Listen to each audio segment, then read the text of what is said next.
नमस्कार, मैं हूं नरेंद्र तिवारी और आप देख रहे हैं जनपहल न्यूज। परीक्षा एक ऐसा शब्द है जिसे सुनकर अच्छों को पसीना आ जाता है।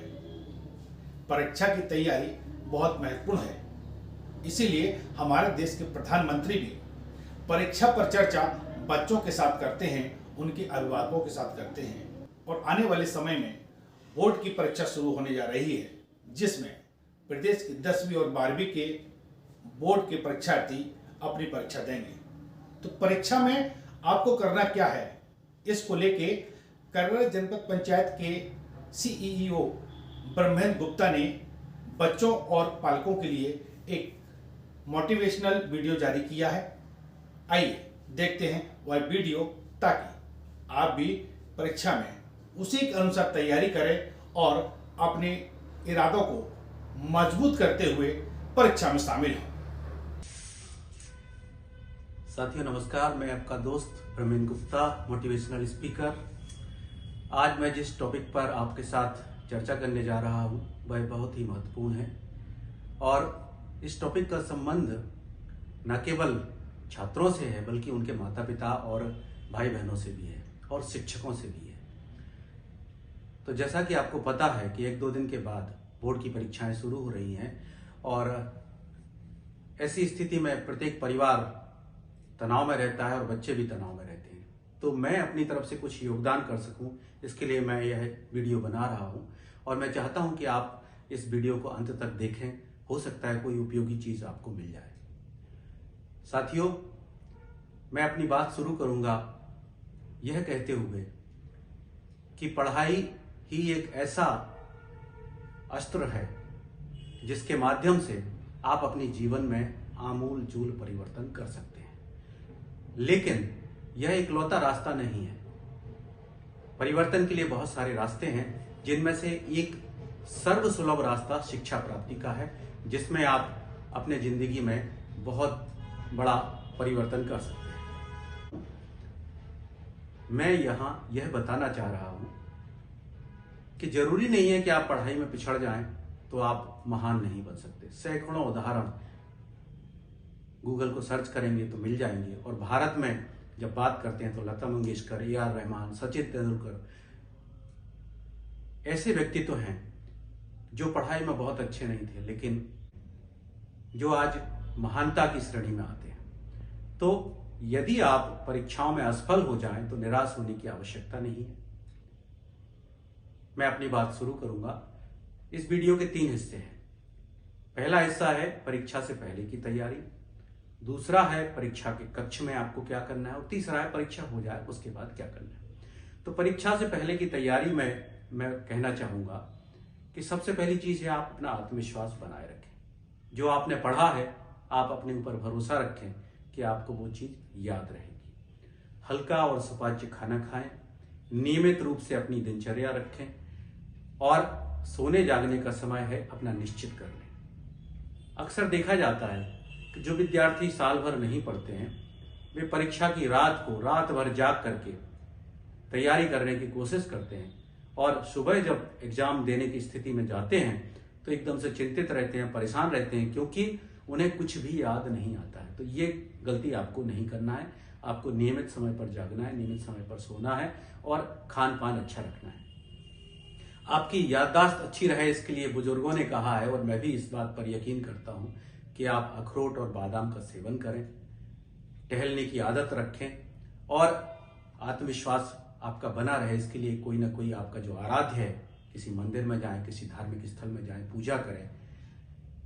और स्मृति अच्छी रखने के लिए मैं आपको एक और सुझाव देना चाहूंगा, आप अनुलोम विलोम का अभ्यास करें। जब भी आपको लगे कि आप विचलित हो रहे हैं, आपको चीजें याद नहीं हो रही, अपनी सांसों पर ध्यान दीजिए और धीमे धीमे अनुलोम विलोम प्राणायाम का अभ्यास कीजिए।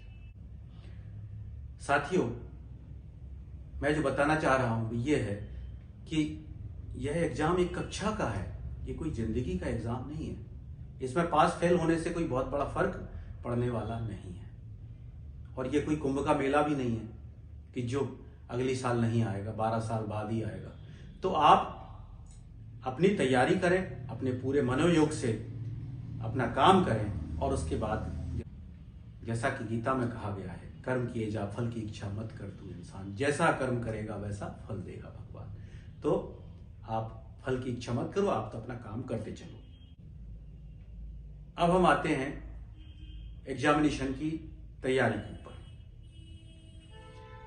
प्रयास ये रहे कि जब आप एग्जामिनेशन हॉल में एग्जाम देने जा रहे हो तो आपके पास जो पेन या डॉट है वो कम से कम आधी चली हुई हो। गलती से भी आपको ऐसा पेन नहीं ले जाना है कि जो एकदम से नया हो और जाकर के वहीं पर लिखना शुरू कर दें, क्योंकि उसमें आपको बहुत परेशानी आएगी। जब नया पेन होता है तो बहुत अच्छे तरीके से नहीं चलता है, इसलिए उसका आप पहले उपयोग कर लें और उपयोग किया हुआ 2-4 पेन ही आप लेकर के जाएं। इसके अलावा जो भी चीज़ें और आपके उपयोग की हैं, चाहे नक्शा बनाने के लिए हो, चाहे ट्रिग्नोमेट्री की कोई चीज़ें हों, आपको लेकर के अपने साथ जाना है, ध्यान से, भूलना नहीं है। सोशल मीडिया और दोस्तों से दूरी बनाना शुरू कर दीजिए। चाहे शादी ब्याह हो, चाहे बर्थडे हो या कोई और इवेंट हो, आपको अपने आप से अब ये वादा करना है कि थोड़े समय के लिए इन सब चीज़ों से दूरी बनाएंगे। लिख करके प्रैक्टिस करने का अभ्यास करें। जो भी पिछले वर्षों के प्रश्न पत्र हैं या कुछ महत्वपूर्ण प्रश्न आपको लग रहे हैं, उनको आप लिख करके अभ्यास करें। और जो याद करने का आपका तरीका है, मैं आपको सुझाव दूंगा कि आप बोल बोल करके याद करते हैं तो जल्दी याद हो जाती हैं चीज़ें। क्योंकि अब एग्जाम का समय नज़दीक है, आप नई चीज़ों में ना पढ़ के जो आपने पहले से तैयार किया हुआ है उस पर फोकस कीजिए। और यदि कुछ चैप्टर छूट रहे हों तो आप पिछले वर्षों में उन चैप्टर्स में जो प्रश्न आए हैं उनका अभ्यास कर लेंगे तो हो सकता है आपका काम बन जाए। अब हम बात करते हैं परीक्षा कक्ष के अंदर आप क्या करेंगे। सबसे पहली चीज है आपको जागरूक रहना है। हो सकता है आपके आसपास कोई बच्चा नकल कर रहा हो और अपनी कोई चिंदी या चिट आपके आसपास फेंक दे और उससे आप परेशानी में पड़ जाएं, तो आपको जागरूक रहना है। दूसरी बात है, किसी से पूछताछ में भरोसा नहीं करना है। ना तो किसी को बताने के चक्कर में रहना है, ना किसी से पूछने के चक्कर में रहना है। जब आप एग्जाम दें तो ये मान के चलें कि आप ही सर्वश्रेष्ठ हैं, आप सबसे बुद्धिमान हैं और आपको जो आता है वो सही है। अपने ऊपर आत्मविश्वास रखें। जब आंसर राइटिंग की शुरुआत करें तो आपको उस प्रश्न के उत्तर से शुरुआत करना है जो आपको सबसे अच्छा आता है। यह कोई जरूरी नहीं कि आप पहला प्रश्न ही सबसे पहले करें। जो आपको सबसे अच्छा आता है उस प्रश्न से आपको उत्तर लिखने की शुरुआत करना है। और प्रयास ये रहे कि आप हर बार जब नया प्रश्न का उत्तर दें तो नए पेज से शुरू करें। इससे क्या होगा कि जब एग्जामिनर कॉपी जांच रहा होगा तो कोई प्रश्न का उत्तर मिस नहीं होगा। और उत्तर जब आप शुरू करें देना तो प्रश्न क्रमांक जरूर लिखें। आपको शब्द सीमा का विशेष ध्यान रखना है। ऐसा ना हो कि कुछ प्रश्न जो आपको बहुत अच्छे आते हैं उनके चक्कर में पढ़ करके आप आधा पेपर छोड़ करके बाहर आ जाए। तो शब्द सीमा का पालन करें। कोई प्रश्न कितने वेटेज का है, कितने अंकों का है, उस हिसाब से आपको उत्तर देना है। जब आप पेपर समाप्त की तरफ बढ़ रहे हो तो आखिरी के 10 मिनट आपको बचा करके रखना है। कई बार ऐसा होता है कि आपको कोई प्रश्न आ रहा था और आपने सोचा था कि हम बाद में करेंगे और आपके ध्यान से उड़ गया और आप उस प्रश्न का उत्तर नहीं लिख पाए। तो आपको आखिरी के 10 समय इस बात के लिए बचा करके रखना है कि आप एक बार पूरी कॉपी को अच्छे से देखेंगे और यदि कोई प्रश्न छूट गया है तो उसको आप तुरंत लिखेंगे। और इसके साथ ही जब भी कोई प्रश्न आप पढ़ेंगे तो ये देखेंगे कि उसमें कोई मात्रा की अशुद्धियां तो नहीं है, यूनिट्स वगैरह अच्छे से लिखे हैं या नहीं लिखे हैं। यदि आपको प्रश्न पूरा नहीं आ रहा था तो कम से कम कुछ स्टेप्स जहां तक आपको आ रहे थे वो आप सही सही लिख करके आ जाएं तो आपको एवरेज मार्किंग मिल जाएगी। मैं यहां यह बताना चाह रहा हूं कि जो भी एग्जामिनर होता है उसके भाव से एग्जाम में जो अंक आते हैं उन पर परिवर्तन आ सकता है, क्योंकि जो एग्जामिनेशन की वैल्यूएशन की प्रक्रिया है वो सब्जेक्टिव है। हर व्यक्ति का अलग अलग अंदाज होता है। किसी को कोई प्रश्न का उत्तर अच्छा लग सकता है, किसी को कोई प्रश्न का उत्तर खराब लग सकता है। तो आपको एक सर्वानुकूल, एक संतुलित जवाब अपना देना है। आपको हैंडराइटिंग का जरूर ध्यान रखना है। अच्छी हैंडराइटिंग लिखें जिससे एग्जामिनर को पढ़ने में सुविधा हो, क्योंकि आप भी यदि एग्जामिनर होते और आपके सामने कोई ऐसी हैंडराइटिंग वाली कॉपी आ जाए जिसमें अशुद्धियां हैं, तो आप भी चाहोगे कि 2-4 नंबर दे करके 10 में से और उसको पलट दें। तो आपको अच्छे तरीके से लिखना है, साफ साफ लिखना है, दूर दूर लिखना है, अंडरलाइन करना है और समय सीमा का ध्यान रखना है।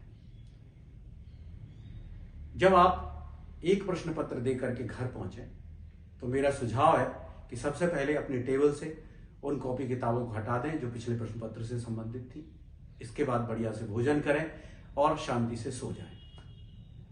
और उसके बाद जो गैप है उसके हिसाब से यह आपका प्रयास होना चाहिए कि कम से कम 2 रिवीजन आपको उस विषय के करना है। समय बिल्कुल बर्बाद ना करें। अक्सर मैंने देखा है कि बच्चे इस अंदाज में रहते हैं कि एग्जामिनेशन के बीच में भले ही 5 दिन का गैप है, वो सोचते हैं आखिरी के 2 दिन में कर लेंगे, तो फिर एकदम से प्रेशर क्रिएट होता है, रात में नींद नहीं आती और पेपर बिगड़ने की संभावना रहती है। तो आप जो गैप आपको मिलेगा उसका आपको बेहतरीन इस्तेमाल करना है और कम से कम 2 रिवीजन के लिए प्रयास करना है। जब आप प्रश्न पत्र देकर के आ जाए तो चूंकि अब आपने अपना काम कर लिया है, अब आपके हाथ में कुछ नहीं है, जो कुछ करेगा तो वैल्यूएशन वाला करेगा, तो आप उस पर विचार करना बंद कर दें और अगले प्रश्न पत्र की तैयारी शुरू कर दें। माँ बाप से भी मेरा अनुरोध है कि जब बच्चा परीक्षा देकर के घर आए तो उससे प्रश्न पत्र के बारे में ज्यादा पूछताछ न करें। उससे उसके दिमाग में एक नेगेटिविटी आएगी, प्रेशर क्रिएट होगा।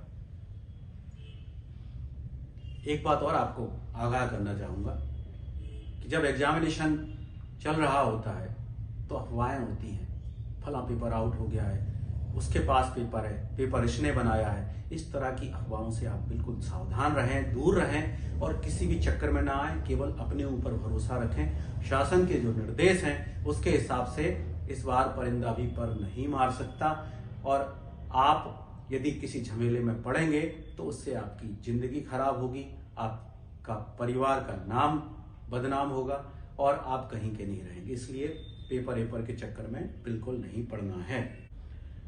अंत में मैं यह कहते हुए अपनी बात खत्म करना चाहूंगा कि बोर्ड एग्जाम हो या कोई भी एग्जाम हो, केवल एक परीक्षा है। जिस परीक्षा को पास करने से आपकी जिंदगी में परिवर्तन आएगा, बिल्कुल आएगा, लेकिन ये कोई अंतिम परीक्षा नहीं है, ये जिंदगी की परीक्षा नहीं है। हमारी बहुत सारी कहानी, हमारी जिंदगी के बहुत सारे फैसले ईश्वर ने अपने हाथ में ले रखे। उसकी एक प्लानिंग है आपके लिए। तो यदि आप अच्छे अंकों से पास हो जाते हैं तो कोई बात नहीं है, बहुत अच्छी बात, शुभकामनाएं, बधाई। और यदि आप किसी कारण से रह जाते हैं तो दोबारा से प्रयास कीजिए, और यदि फिर भी रह जाते हैं तो ईश्वर की प्लानिंग का हिस्सा हैं आप। कोई अच्छी चीज आप करेंगे, ऐसे बहुत सारे लोगों ने किया है। मेरी आपको अनंत शुभकामनाएं। क्षेत्र की ऐसी छोटी बड़ी खबरें देखने के लिए जनपहन न्यूज चैनल को यूट्यूब पर भी कीजिए सब्सक्राइब और रहिए खबरों से अपडेट।